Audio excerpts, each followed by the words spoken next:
Hi, and welcome to this three-part series, The 7 Steps That Will Measurably Improve Your Organization's Productivity.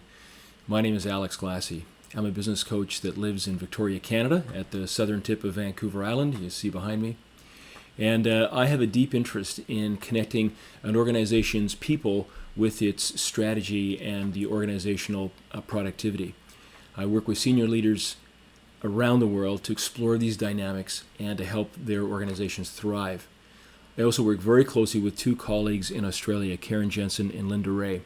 Their work in the neuroscience of leadership and the impact of psychological safety in organizations is world class, and it fits beautifully with how I view the business world.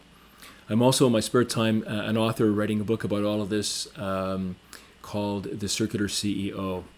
So as we travel the world and talk with senior leadership teams, the key question we keep getting faced with is, in today's relentlessly challenging world, in today's relentlessly changing world, how can my organization thrive? Some of the things that we've done before simply don't seem to be working anymore. And listen, over the last 50 years, last 100 years, we have learned, collectively, we learned so much about so many things, about technology and about space and about the natural world. It's also time for us now to learn more about business, think new ways about business, and also how the people inside the organization can help the business to thrive in today's very, very challenging times. That's what we're going to talk about today. We're going to start off in this video talking about how psychological safety improves business performance. So what is psychological safety? How does it drive business performance? In the next video, we're going to talk about the PS25, which is a way to measure psychological safety in teams and leadership inside an organization. And in the third video, we're going to take a look at PS Conductor, a piece of software that links psychological safety along with business performance to really help to unlock the untapped potential that's inside your organization.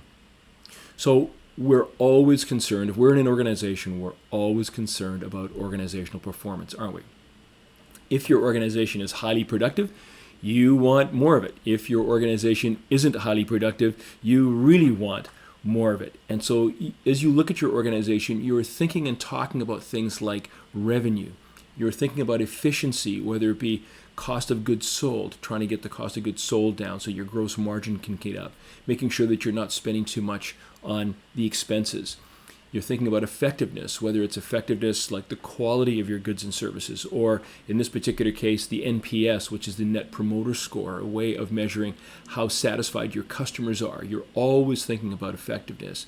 You're thinking about creativity. We have to come up with new things, new ideas, new ways of doing things in order to take advantage of the opportunities that the world is offering to us, but also to keep ahead of our competitors and to make sure that our customers continue to be happy with what we're doing. And at the end of the day, we're now in this constant state of transformation. So these are the things that are always on our minds, and we measure them to try to make sure that we continue to get better and better at them all the time. We're also thinking about people. Why are we thinking about people? Because people are at the core, at the heart of the corporate and organizational performance, aren't they? I mean, imagine if you came in tomorrow and there was no people. The staff just didn't show up. Your organizational performance would suffer. So that we know that no people equals zero performance. Therefore, as we add people, it's going to add performance. And as we think about our people, we're thinking about, in today's world in particular, where we're hiring people for their minds and for their energy, for their creativity. We want them to continue to explore, not only develop and come up with new products and new services, but just to explore problems creatively, to have creative discussions, creative solutions, to collaborate with people, not only inside the organization, but also with customers, with suppliers, even with competitors, to try to find out new ways of navigating a constantly shifting world. We're worried about retaining our people. We want to make sure that the people that are there, where we invest so much in them, that we retain them, because to lose them is a very expensive proposition indeed. And then also we are concerned about their safety, not only their physical safety, but also their emotional and their psychological safety. We want to make sure that they're feeling good, that you're showing up for work and they're prepared and able to give their best, because ultimately we need them to be a part of the transformation, this constant change that's going on. We also try to keep tabs on these things to track and manage and monitor how well our people are doing. And so we have an x-axis demographic there, or an x-axis of value there that is related to our people. And then as we see here is we take the y-axis of corporate performance and our x-axis of people productivity is this. As we engage with people, as they start to do the things that we need to do, we will see that productivity goes up as we move northeast. And what we also try to do is we try to hold our people accountable to the metrics, the things that we're trying to track from a business perspective.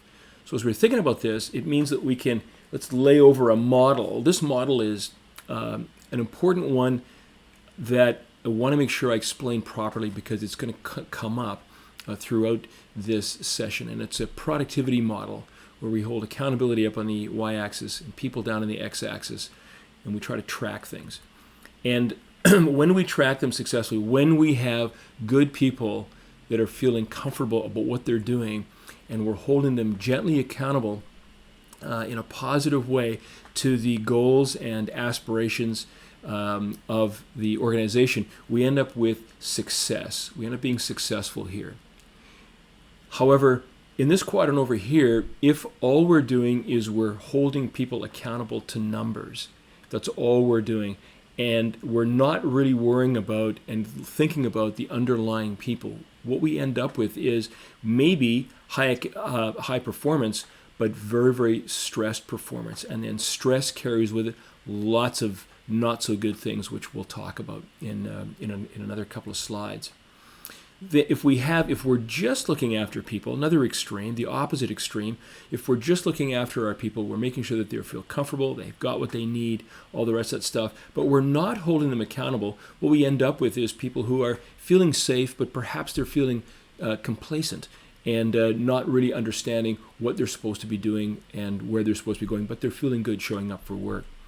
And then down in the fourth quadrant here, if we're not holding people accountable, and they're not being made to feel safe either, we've just got stagnant. We've got people who are sitting there not knowing what to do, not knowing which direction to go in, but not also feeling very good about it either.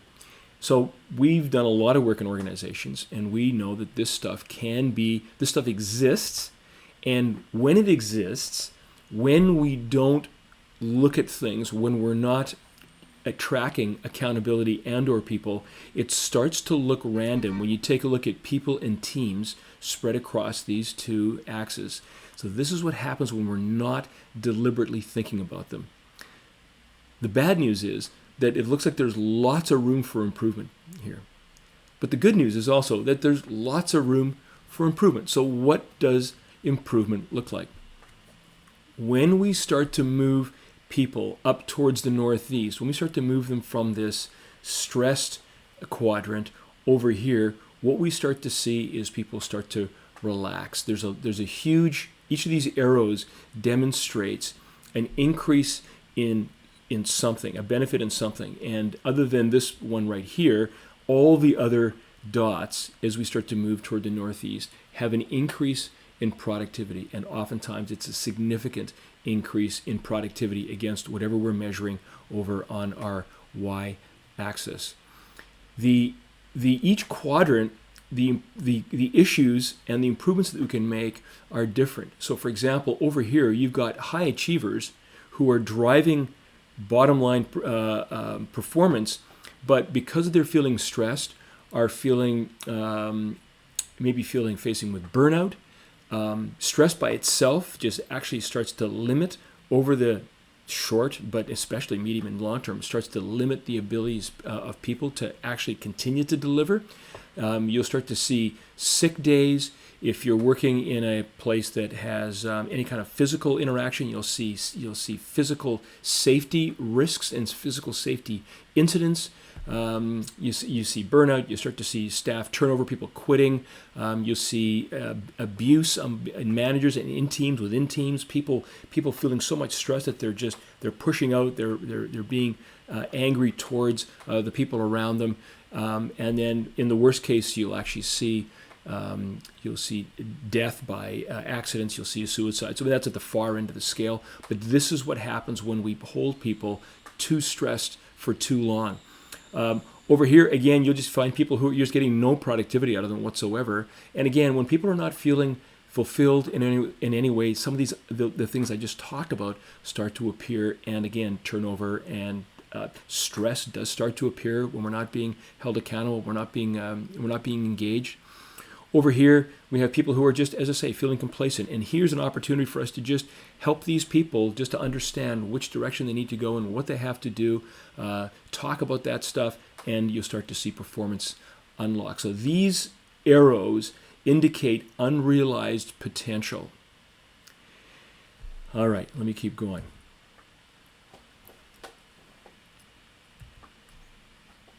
So what are the barriers to improving productivity? And there's a couple big ones.